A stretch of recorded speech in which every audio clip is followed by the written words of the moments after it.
Right, with me in the studio to discuss the confirmation of Justice Kekere-Ekun as new Chief Justice of Nigeria by the Senate, and the challenges is the Director, Abuja School of Social and Political Thought, Dr. Sam Amadi. Of course, he's also a RISE analyst. Thank you for joining us on Newsnight.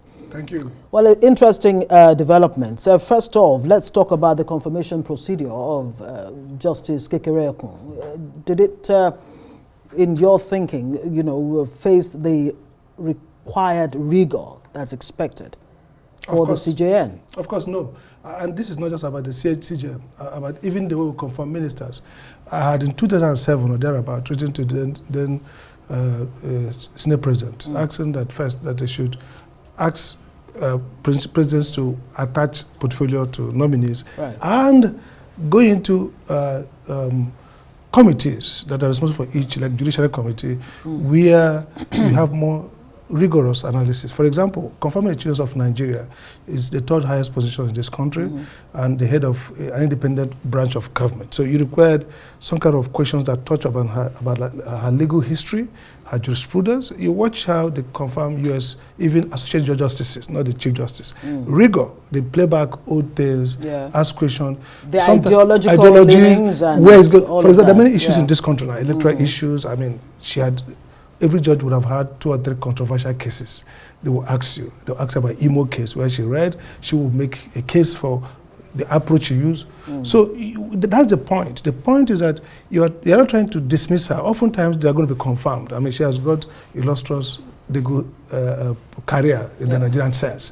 But 11 years at the Supreme Court. So the idea is basically to tease out what she represents and help her rethink and make some commitments as to direction. So I think on rigor, zero. I mean, this is not just about her.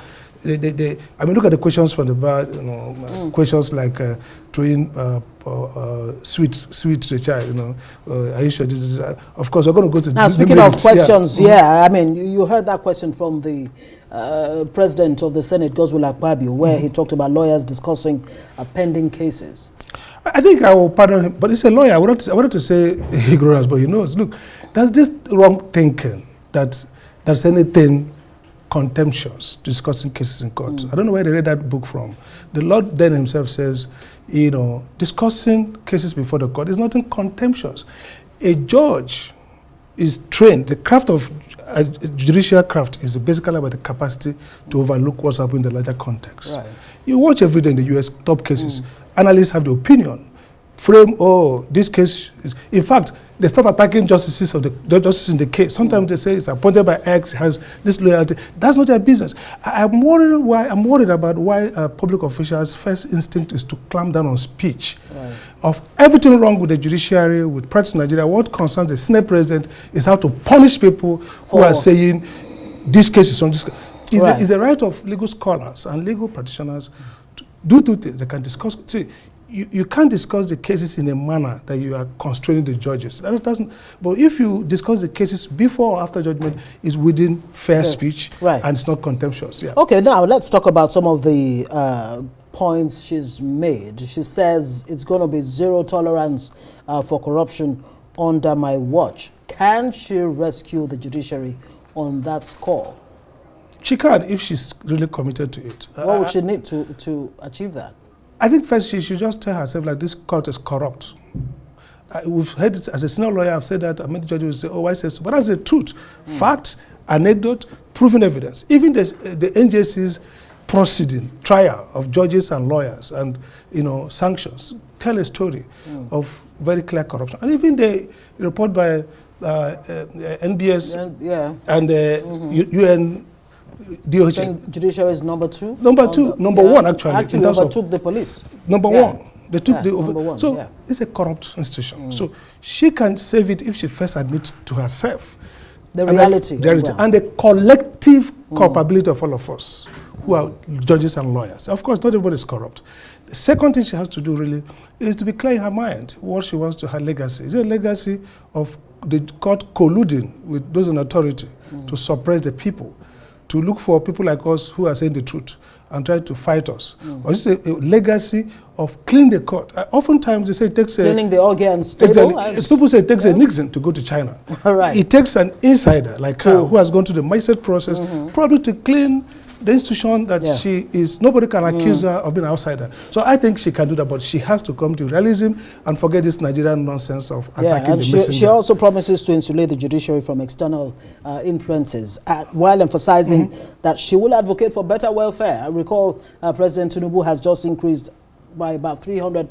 And they're trying to give 40 houses or thereabout to judges. Look, we should be very clear about this welfare thing. I mean, judges are not the worst paid people. So it's not an excuse for corruption. Secondly, stopping interference. The first thing you should do is to take back the judiciary from the executives. For example, start with new by-year commencement. We shouldn't be having politicians and judges commingle so easily. Right. I mean, that's the thing you have to stop. That's the real insulation. That's not about that needs to happen. Stop them.